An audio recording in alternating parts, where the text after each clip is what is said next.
हिमालय की गोद में बर्फ से ढके शिखरों के बीच प्रभा से ओत-प्रोत एक दिव्य प्रहर बीत रहा था।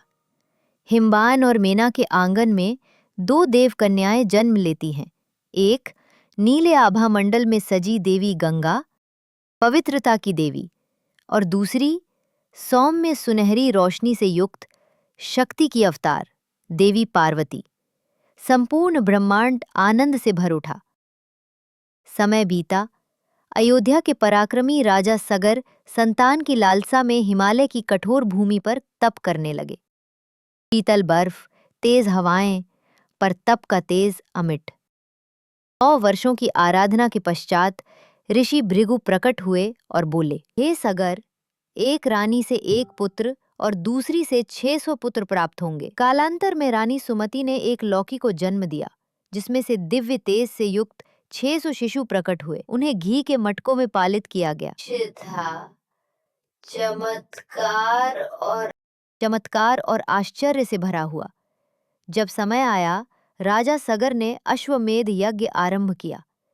एक विशाल यज्ञशाला, पवित्र अग्नि, स्वर्णाभूषणों से सुसज्जित अश्व और उसे सुरक्षा प्रदान करता राजकुमार अंशुमान।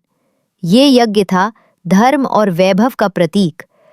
परंतु रात्रि की चुप्पी में एक छाया प्रवेश करती है। साधु का भेष धर यज्ञ के अश्व को चुरा ले जाता है।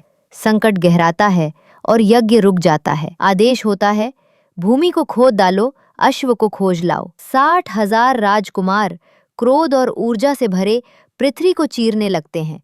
अग्नि, पत्थर और गर्जना के बीच वे अधोलोक तक जा पहुंचते हैं। अंततः वे पहुंचे ऋषि कपिल के पास, जो ध्यान मग्न थे।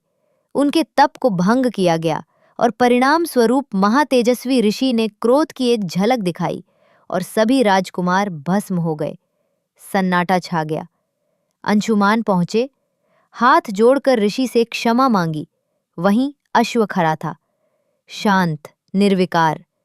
तभी आकाश से गरुड़ उतरे और बोले, इन आत्माओं को केवल गंगा जल से ही मुक्ति मिल सकती है।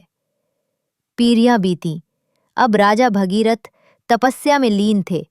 4 अग्नियों से गिरे सूर्य के नीचे वर्षों तक उन्होंने तप किया। प्रसन्न होकर ब्रह्मा बोले, गंगा को उतारने हेतु शिव को प्रसन्न करना। भगीरथ ने पुनः तप किया और महादेव ने गंगा को अपनी जटाओं में धारण किया।